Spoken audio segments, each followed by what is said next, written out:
કે દેશનું પહેલું મલ્ટી મોડેલ હબ સુરતમાં બની રહ્યું છે અને સુરતની જનતા નહીં પણ ભારત દેશમાં આપણું આ મલ્ટી મોડેલ હબ લોકો જોવા આવશે એવો મને વિશ્વાસ છે.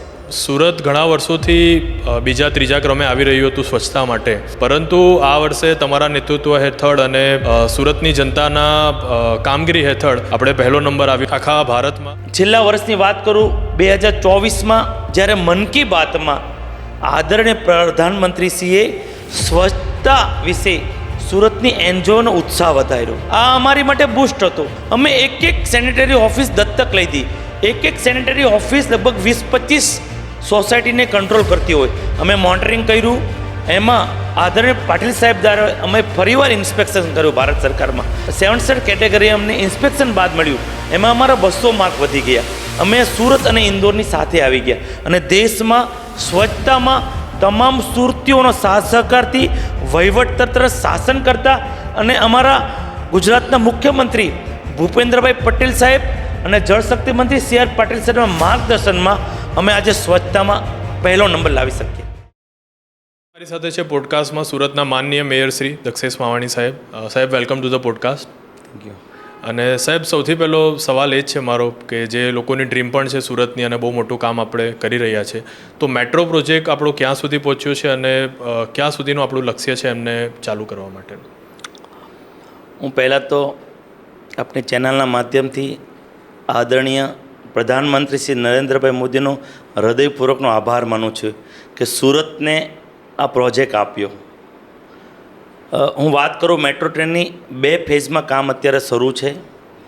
એક 21 કિલોમીટર ડાયમંડ કોરિડોર અને એક 18 કિલોમીટર ટેક્સટાઇલ કોરિડોર. અત્યારે 60% જેટલું કામ બંને ફેઝમાં થઈ ગયું છે. ફેઝ 1ની વાત કરું તો ડ્રીમ સિટીથી સરથાણા એટલે વરાછા લગીનનો આ કોરિડોર છે. લગભગ 20 એમાં સ્ટેશન આવે છે અને 6 કિલોમીટર અંડરગ્રાઉન્ડ મેટ્રો જવાની છે.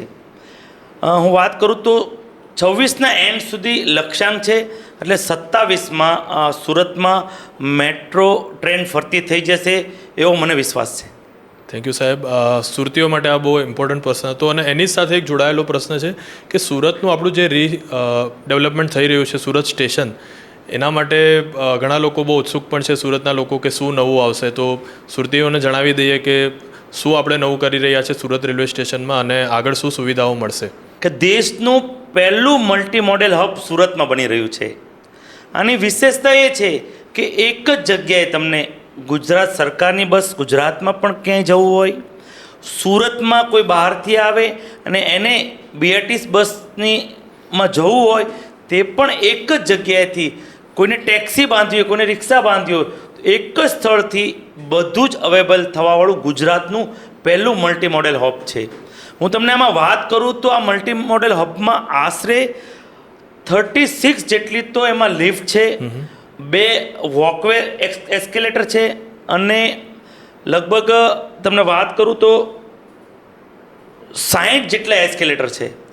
એટલે રોજનું અત્યારની વાત કરું તો 1.5 લાખ લોકો અત્યારે સુરત રેલવે સ્ટેશનનો લાભ લઈ રહ્યા છે અવર જવર, પણ આવનાર સમયમાં 5-6 લાખ લોકો એક જ સ્થળેથી અવર જવર કરીએ કે એવું દેશનું પહેલું મલ્ટી મોડેલ હબ છે. અને એ પણ મારા હિસાબે 2027માં તેનો લક્ષ્યાંક છે કે સંપૂર્ણ કમ્પ્લીટ થઈ જાય અને સુરતની જનતા નહીં પણ ભારત દેશમાં આપણું આ મલ્ટી મોડેલ હબ લોકો જોવા આવશે એવો મને વિશ્વાસ છે. સાહેબ, સુરતમાં એટલા નવા પ્રોજેક્ટ ચાલી રહ્યા છે અને મારો પાછો ક્વેશ્ચન એક અપકમિંગ પ્રોજેક્ટ્સ માટે જ છે. ડુમસ સી ફેઝ પ્રોજેક્ટ સુરતીઓ માટેનું સૌથી બેસ્ટ તમે કહી શકો લોકેશન ફરવા માટેનું, બધાની યાદો જોડાયેલી છે. એના વિશે તમે શું કહેશો? શું નવી સુવિધાઓ ડુમસ સી પ્રોજેક્ટમાં લોકોને એન્જોય કરવા માટે મળશે? આજે હું તમને છેલ્લા 40-50 વર્ષની વાત કરું તો જે ફેમિલીમાં હશે, એના પપ્પા હશે ને દાદા હશે, એ તમને એક જ સ્થળે લઈ ગયા હશે કે ડુમસ. મને પણ મારા પપ્પા લઈ જતા હતા, હું પણ મારા છોકરાને ડુમસ ફરવા લઈ જતો હતો. એટલે બધા જ પેઢીનો એક જ જવાબ છે. એટલે અત્યારે ડુમસ સી ફેસ 4 ફેઝમાં અત્યારે કામ ચાલી રહ્યું છે.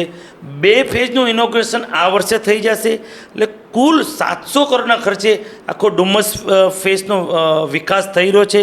આવનાર સમયમાં દક્ષિણ ગુજરાતનું પર્યટન સ્થળ તરીકે વિકસશે અને તમામ સુરતીઓ જે અત્યાર સુધી એનો પપ્પા અને દાદા સાથે આવ્યા હશે, પણ નવું જનરેશનને એક નવું ડુમસનો સ્વાદ મળશે એવું મારું મંતવ્ય છે. ફેઝ 1 ઇનોગ્રેશન થઈ ગયું છે. ફેઝ 2 સપ્ટેમ્બરમાં સુરતની જનતાને અમે લોકો સમર્પિત કરવા જઈ રહ્યા છીએ. ઓકે. અને સાહેબ, સુરત ઘણા વર્ષોથી બીજા ત્રીજા ક્રમે આવી રહ્યું હતું સ્વચ્છતા માટે, પરંતુ આ વર્ષે તમારા નેતૃત્વ હેઠળ અને સુરતની જનતાના કામગીરી હેઠળ આપણે પહેલો નંબર આવ્યો આખા ભારતમાં સ્વચ્છતા ક્રમાંક પર. એ વિશે તમારે શું કહેવું છે સુરતીઓ માટે અને આપણા એસએમસીના અધિકારીઓ અને બધા આપણા વ્યક્તિઓ માટે જેમણે આના માટે યોગદાન આપ્યું છે? સ્વચ્છતાની વાત કરું તો મારા એકલાના નેતૃત્વમાં એવોર્ડ નથી આવ્યો. હું છેલ્લા 30 વર્ષની તમને આ બાબતે વાત કરીશ. કારણ કે પ્લેગ આવ્યો ત્યારે સુરત આખા દેશનું ગંદામાં ગંદુ સિટી તરીકે આપને સૌને લોકો ઓળખતા હતા. અને ત્યારે સુરતમાંથી લોકો પોતાની રોજગારી માટે જે આવ્યા હતા ત્યારે સુરત લોકો છોડીને બીજા સિટીમાં ડાયવર્ટ થતા હતા. હું તમને વાત કરું, 1995માં ભારતીય જનતા પાર્ટી સુરત મહાનગરપાલિકામાં રાજ્ય સરકારમાં આવી. ત્યાર પછી આખા દેશની અંદર રાત્રિ સફાઈની કોઈ સિટીમાં શરૂઆત થઈ હોય તો આખા દેશમાં સુરત મહાનગરપાલિકામાં થઈ છે. હું તમને એનીથી આગળ વાત કરું, 2006ની વાત કરું તો સુરત આખું પૂરમાં ડૂબ્યું હતું. લગભગ 80% જેટલું સુરત ડૂબ્યું હતું. સ્વચ્છતાનો બીજ ક્યારે રોપાણો એની હું તમને વાત કરું. રોપાણો સુરતમાં 80% સુરત પૂરમાં હતું. ત્યારે તત્કાલીન મુખ્યમંત્રી અને આજના વડાપ્રધાન નરેન્દ્રભાઈ મોદી 3 દિવસ માટે જેમ જેમ પાણી ઉતરતું હતું તેમ ભયંકર બીમારી આવવાની સંભાવના હતી. પણ આદરણીય તે વખતે નરેન્દ્રભાઈ મોદી સાહેબે સુરતમાં 3 દિવસ સુધી રહી ગુજરાતની તમામ તંત્ર સામગ્રીથી આખું સુરતને સફાઈ કરી. એ બીજ ત્યારે રોપાણું હતું. ત્યાર પછીની વાત કરું તો ડોર ટુ ડોર ગાર્બેજની શરૂઆત આખા દેશમાં કોઈ સિટીએ કરી હોય તો તે સુરત મહાનગરપાલિકાએ કરી હતી. આ બધા પેરામીટરની વાત કરું, રાત્રિ સફાઈ, ડોર ટુ ડોર ગાર્બેજ, અને આદરણીય નરેન્દ્રભાઈ મોદી 2014માં વડાપ્રધાન બન્યા ત્યારે સ્વચ્છ ભારત મિશનની શરૂઆત થઈ અને તેમાં સુરતે પાર્ટિસિપેટ કર્યું. એમાં બીજો ત્રીજો નંબર છેલ્લા 10 વર્ષમાં સુરત મહાનગરપાલિકા ઇન્દોર સાથે કમ્પેર થઈ હતી. અમારી 80 લાખની પોપ્યુલેશન, ઇન્દોરની 35 લાખની પોપ્યુલેશન, એ બંનેની કમ્પેરિઝન થતી હતી. 80 લાખ અને 35 લાખની હકીકત તો કમ્પેરિઝન ન થવી જોઈએ, પણ એવા કોઈ પેરામીટર નહોતા.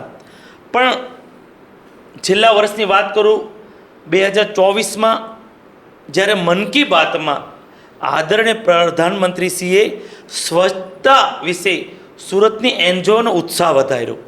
આ અમારી માટે બૂસ્ટ હતું. અને અમારા પ્રદેશ અધ્યક્ષ અને જળશક્તિ મંત્રી CR પાટીલ સાહેબે પણ અમને તમામ કોર્પોરેટરને સ્વચ્છતા બાબતે 1 કલાક શ્રમદાન આપવાની અપીલ કરી. અમે અમારી 90 સેનેટરી ઓફિસ છે, અમે એક સેનેટરી ઓફિસ દત્તક લઈ હતી. એક સેનેટરી ઓફિસ લગભગ 20-25 સોસાયટીને કંટ્રોલ કરતી હોય. અમે મોનિટરિંગ કર્યું. એમાં આદરણીય પાટીલ સાહેબ દ્વારા અમે ફરીવાર ઇન્સ્પેક્શન કર્યું ભારત સરકારમાં, અને ત્યારે અમારે 7 સ્ટાર કેટેગરી અમને ઇન્સ્પેક્શન બાદ મળ્યું. એટલે ગાર્બેજ ફ્રી સિટી તરીકે 7 સ્ટાર કેટેગરીમાં સુરત સ્થાન મળ્યું. એમાં અમારા 200 માર્ક વધી ગયા. અમે સુરત અને ઇન્દોરની સાથે આવી ગયા અને દેશમાં સ્વચ્છતામાં તમામ સુરતીઓનો સાથ સહકારથી વહીવટતંત્ર શાસન કરતા અને અમારા ગુજરાતના મુખ્યમંત્રી ભૂપેન્દ્રભાઈ પટેલ સાહેબ અને જળશક્તિ મંત્રી CR પાટીલ સાહેબના માર્ગદર્શનમાં અમે આજે સ્વચ્છતામાં પહેલો નંબર લાવી શકીએ. અને બધા સુરતીઓને બહુ પ્રાઉડ છે આ બાબતે સાહેબ. એવું કહીશ કે સુરતને મોડલ મ્યુનિસિપલ સિટી તરીકે હવે ઓળખવામાં આવે છે. માત્ર ભારતમાં નહીં પરંતુ વિશ્વમાં પણ સુરતની એક આગવી ઓળખાણ ઊભી થઈ છે. રિસન્ટલી તમે બ્રાઝિલમાં C40 સમિટ હતી મેયરોની, એમાં તમે વિઝિટ પર ગયા હતા અને ત્યાંના મેયરો એક બાબતથી બહુ ઇમ્પ્રેસ થયા હતા. તો એ કઈ બાબત હતી જેના કારણે લોકોને એક અલગ અનુભવ થયો સુરત વિશે?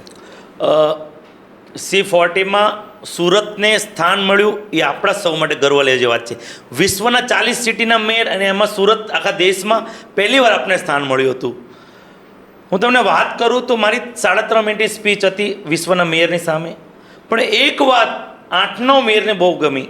પેરિસના મેયર, સિંગાપુરના મેયર અને બીજા 10 સિટીના મેયરે જ્યારે કાર્યક્રમ પૂરો થયો ત્યારે મને એક વાતને એણે અભિનંદન આપ્યા. વિશ્વમાં ડ્રેનેજનું પાણી રિસાયકલ કરીને રેવન્યુ જનરેટ કરતું કોઈ સિટી હોય તો એ સુરત મહાનગરપાલિકા છે. ત્યારે પેરિસના મેયરે મને એમ કીધું કે જ્યારે પાણીની તંગી વિશ્વમાં આવશે અને ડ્રેનેજનું પાણી રિસાયકલ કરવાનું લેવાનું આવશે તે સમયે તો તમારું સિટી ઘણું આગળ નીકળી ગયું હશે, તમે તેમાં PhD કરી લીધી હશે. એટલે તમામ સુરતીઓને આ ડ્રેનેજનું પાણી રિસાયકલ કરીને અત્યારે 150 કરોડ જેટલી અમે રેવન્યુ આપણે સુરત રેવન્યુ જનરેટ કરી રહ્યા છીએ, એ આપણા સૌ સુરતીઓ માટે ગર્વ લેવી જેવી વાત છે.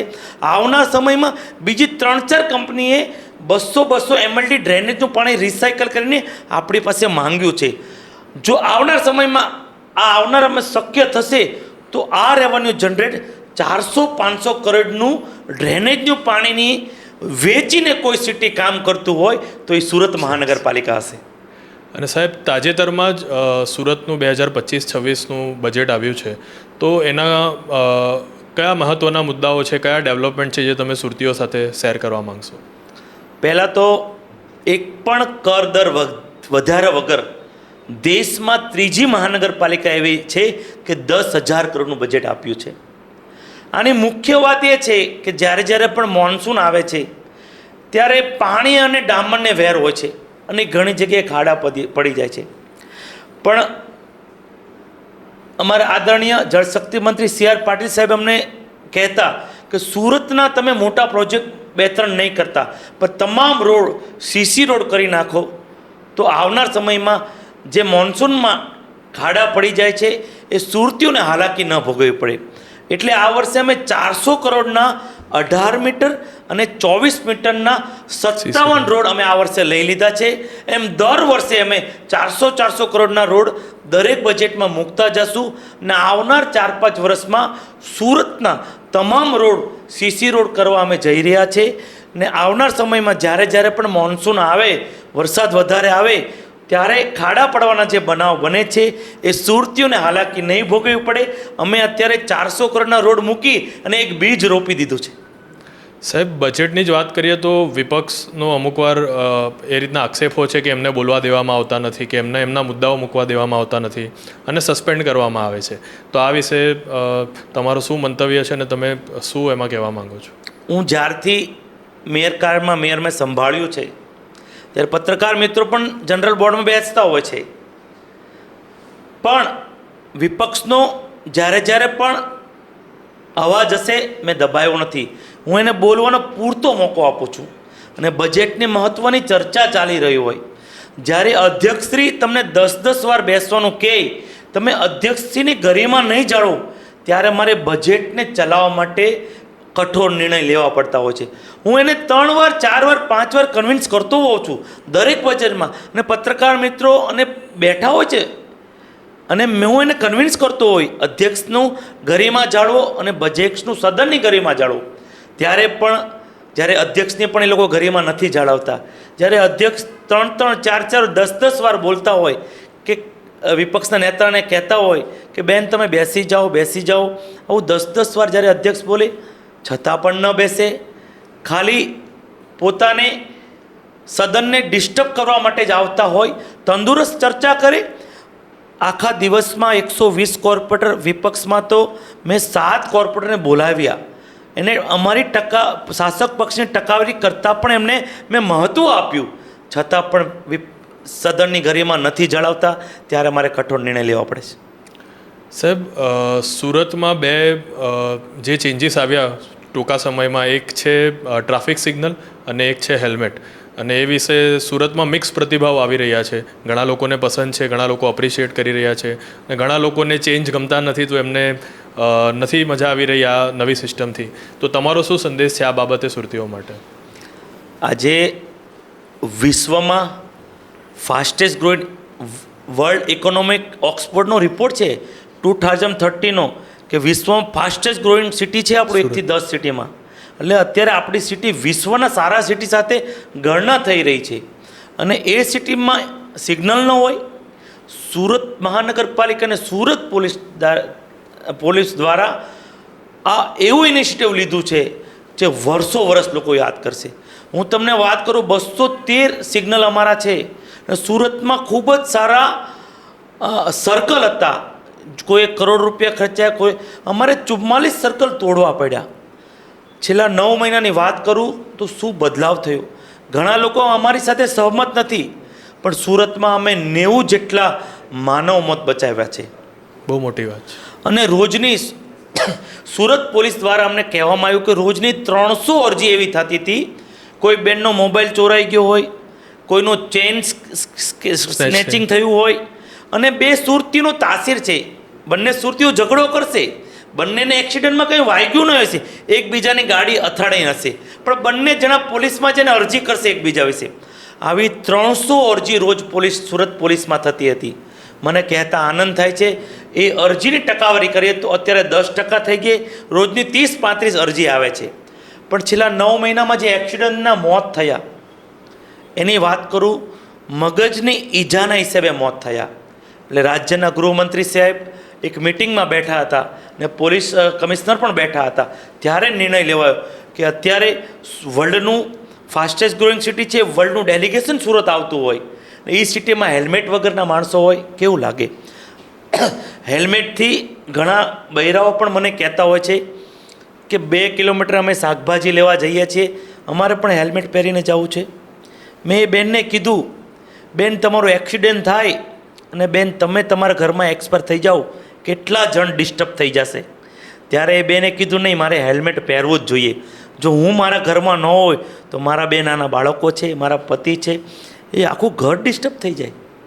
ત્યારે એ બેનને લાગણી થઈ ને સાથે ઘણા બહેનો મને કમ્પ્લેન કરવા આવ્યા હતા. એ કમ્પ્લેન ના કરી અને મારી વાતને એ લોકોએ માની. સુરતની આપની ચેનલના માધ્યમથી હું હૃદયપૂર્વકના અભિનંદન આપું છું. તે સિગ્નલને પણ સન્માન આપે છે અને હેલ્મેટ પણ પહેરતા થઈ ગયા. હું સ્નેહ મિલનમાં ઘણીવાર જાઉં છું ને ત્યારે મહિલાઓ મને એમ કહે છે કે સાહેબ મારા ઘરથી 1-1.5 કિલોમીટરમાં શાકભાજી હોય છે, અમારે પણ હેલ્મેટ પહેરીને જવું પડે છે. અમારે શાકભાજીની થેલીને હેલ્મેટ કઈ રીતે સર્વાઈવ કરવું. ત્યારે મેં એક જ વાત કરી હતી કે બેન તમે એક્સિડન્ટમાં એક્સપાયર થઈ ગયા હો, તમારા ઘરમાં કેટલા લોકો ડિસ્ટર્બ થઈ જાય. ત્યારે બેને એમ કીધું કે મારા 2 નાના છોકરા, મારા પતિ, મારા સાસુ સસરા. તો એ વાતથી એને તરત કીધું નહીં હવે હું હેલ્મેટ પહેરીશ. એટલે ઘણી મહિલાઓ જ્યારે આવે ત્યારે હું આ વાત મૂકું છું અને બહુ સંવેદનશીલ વાત છે. અને ઘણી મહિલાઓ એક્સિડન્ટમાં હેલ્મેટ નહીં પહેરવાથી એક્સપાયર થઈ છે સુરતમાં. અને આ વાત જ્યારે હું મૂકું છું ને ત્યારે એ એમ કહે છે નહીં હવે હું હેલ્મેટ પહેરીશ. સાહેબ, સુરતને નવી એક બેરેજ સિસ્ટમ મળી રહી છે અથવા પ્લાન થઈ રહી છે, તો એ શું છે અને સુરતીઓને કઈ રીતે એનાથી ફાયદો થશે? અત્યારે આપણી પાસે કોઝવે બેરેજ છે, પણ આદરણીય પ્રધાનમંત્રી શ્રી નરેન્દ્રભાઈ મોદી સાહેબના કરકલ્મોથી અમે રાહુલરાજ મોજની સામેથી એક બેરેજનું ખાતમુહૂર્ત થઈ ગયું છે. આ બેરેજથી સુરતમાં 10 કિલોમીટરનું તળાવ એક ઊભું થઈ રહ્યું છે. 10 કિલોમીટર બાય 1.25 કિલોમીટર પહોળાઈનું. વિશ્વમાં 50 વર્ષ લગીન વિશ્વમાં કોઈ સિટીએ 50 વર્ષનું પાણીનું આયોજન નથી કર્યું. આ બેરેજથી સુરતને 50 વર્ષ લગીન પાણીની ચિંતામાંથી મુક્ત થઈ જશે. કારણ કે સુરતમાં વોટર બેઝ ઇન્ડસ્ટ્રીઝ પણ છે, એટલે પાણીની ખૂબ જ જરૂરિયાત સુરતમાં રહે છે. આ બેરેજની વિશેષતા કરું તો આવનાર સમયમાં હમણાં જ કેરલાથી પણ પાણીનું ટ્રાવેલિંગ કઈ રીતે થઈ શકે તેના માટે પણ ફિઝિકલ રિપોર્ટ ચેક થઈ રહ્યા છે. એટલે આ બેરેજથી સુરતને અગણિત લાભ થવા જઈ રહ્યા છે. સાહેબ, પેલો મુદ્દો પણ લઈ શકાય કે 2012 થી 2025 સુધી વસ્તી આટલી વધી ગઈ, એમને પાણી અને ડ્રેનેજની વ્યવસ્થા, એટલે આમાં કનેક્ટ કરી શક્યા એ લઈ લો. હા, એટલે આમાં તમે સાથે જ જવાબમાં કનેક્ટ કરી શકો. 12 વર્ષ પહેલું. હા, એટલે સવાલ કોઈ કરું કે તમે આમાં સવાલ જ કરો. ઓક્સફર્ડ યુનિવર્સિટીમાં શું પ્રશ્ન તમને? હા, સાહેબ, જેવી રીતના આપણી વાત થઈ કે તમે ઘણી જગ્યાએ ખાલી ભારતમાં નહીં પરંતુ વિશ્વની પ્રતિષ્ઠિત સંસ્થાઓમાં તમને ઇન્વાઇટ કરવામાં આવે છે અને બહુ પ્રાઉડની વાત છે કે ઓક્સફર્ડ યુનિવર્સિટીમાં તમે ગયા હતા અને ત્યાં એક સવાલ થયો હતો. એ કયો સવાલ હતો અને શું તમારો જવાબ હતો એના માટે? ઓક્સફર્ડ યુનિવર્સિટીનો પ્રશ્ન બહુ મહત્ત્વનો પ્રશ્ન હતો. સુરત મહાનગરપાલિકાની 12 વર્ષ પહેલાં 40 લાખની વસ્તી હતી અને અત્યારે 80 લાખની વસ્તી હતી. એનો પ્રશ્ન એ તો how can survive water and drainage. અમે રહેવાની વાત નથી કરતા, રહેવાની તો વાત અલગ રહી ગઈ. 40 લાખ લોકોનું 12 વર્ષમાં પાણીનું આયોજન કરવું બહુ ટફ છે, એનું ડ્રેનેજ લેવું બહુ ટફ છે. ત્યારે મેં કીધું સુરતીઓ અને ગુજરાતીઓએ એક જ પાર્ટી છેલ્લા 30 વર્ષ માટે પકડી રાખી છે, ભારતીય જનતા પાર્ટી. એટલે અમારે જે પ્રમાણે એસટીપી પ્લાન્ટ અમે લગાવતા હોય, પાણીની લાઈન લગાવતા હોય, તેની માટે જે ગ્રાન્ટ રાજ્ય સરકારમાં અમારે લેવાની હોય એ સરળથી પાસ થઈ જતી હોય છે. અને જે પ્રમાણે વસ્તી વધતી હોય એ પ્રમાણે અમે એસટીપી લગાવતા હોય છે. અત્યારે 80 લાખની જનતામાં અત્યારે 1150 જેટલું એમએલડી ડ્રેનેજ આવી રહ્યું છે, પણ અત્યારે 400 એમએલડી અમારી પાસે પ્લસ છે. એ રીતે પાણીનો પણ 1550 જેટલું એમએલડી સુરત મહાનગરપાલિકા અત્યારે આપી રહી છે, પણ એમાં પણ 300 એમએલડી જેટલું અમારી પાસે સરપ્લસ પાણી છે. એટલે સુરત મહાનગરપાલિકા દેશની ફાસ્ટેસ્ટ ગ્રોઈંગ સિટી તો છે જ, પણ આટલી વસ્તી વધવા છતાં પણ દેશમાં 7 નેશનલ એવોર્ડ અમે લીધા. હમણાં જ આદરણીય કેન્દ્રના ગૃહમંત્રી અમિતભાઈ શાહ સાહેબ સુરત આવ્યા, તેણે પણ આટલી બધી વસ્તી વધે છે, 28 સ્ટેટના લોકો સુરતમાં રહે છે, 33 ડિસ્ટ્રિક્ટના લોકો સુરતમાં રહે છે, છતાં પણ સુરતીઓ બની ને દેશમાં સ્વચ્છતામાં પહેલો નંબર લાવ્યો છે અને એટલે અમને અભિનંદન પણ પાઠવ્યા હતા. સાહેબ, તમને એક આધ્યાત્મિક મેયર તરીકે પણ ઓળખવામાં આવે છે અને ચૈત્ર નવરાત્ર શરૂ થઈ ગયા છે, તો માતાજીના કયા 32 નામ સુરતીઓએ લેવા જોઈએ અને માતાજીના આશીર્વાદ એમને મળી શકે એના વિશે તમારું થોડું નોલેજ શેર કરો. હું જ્યારે પણ મેયર બન્યો છું ત્યારે ઘરેથી નીકળું છું ત્યારે એક જ વાત કરી નીકળું છું. હું એમ નહીં કહી શકું ભગવાન મારો કાર્યકાળ સારો રહે, પણ જે કંઈ ઘટના બને, જે કંઈ સારું કે મોડું બને, ભગવાન તું મારી સાથે ઊભો રહેજે. એક જ વાત કરી નીકળું છું અને ભગવાન મને ખૂબ જ સાથ સહકાર આપી રહ્યા છે એવું મને ફીલ થઈ રહ્યું છે. ચૈત્રી નવરાત્રિ છે એટલે ત્યારે હું 32 નામ જ્યાં પણ જાઉં છું તો હું બોલતો હોઉં છું.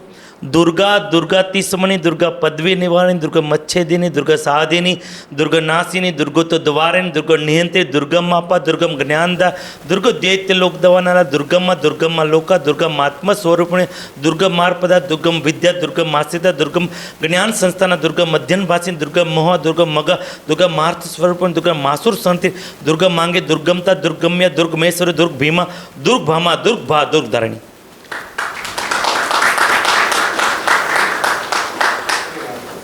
સાહેબ, સુરતના પ્રતિનિધિ તરીકે અને અમારા સુરત અપડેટના માધ્યમથી તમે સુરતીઓને શું સંદેશ પાઠવવા માંગો છો?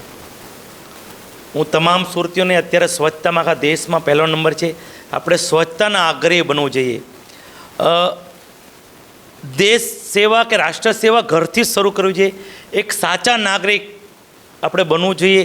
જ્યાં ત્યાં કચરો નહીં નાખવાનો. આપણે ગાડીમાં હોય તો ઘણા ગાડીઓની બહાર નાખે, નાની હોય ડસ્ટબિન ગાડીમાં બી રાખવી જોઈએ. જ્યાં ત્યાં આપણે થૂક્યા કરીએ છીએ એ થૂકવું ન જોઈએ. અને અત્યારે આદરણીય જળસંચય મંત્રી CR પાટીલ સાહેબ રેન હાર્વેસ્ટિંગનું એક અભિયાન ચલાવી રહ્યા છે.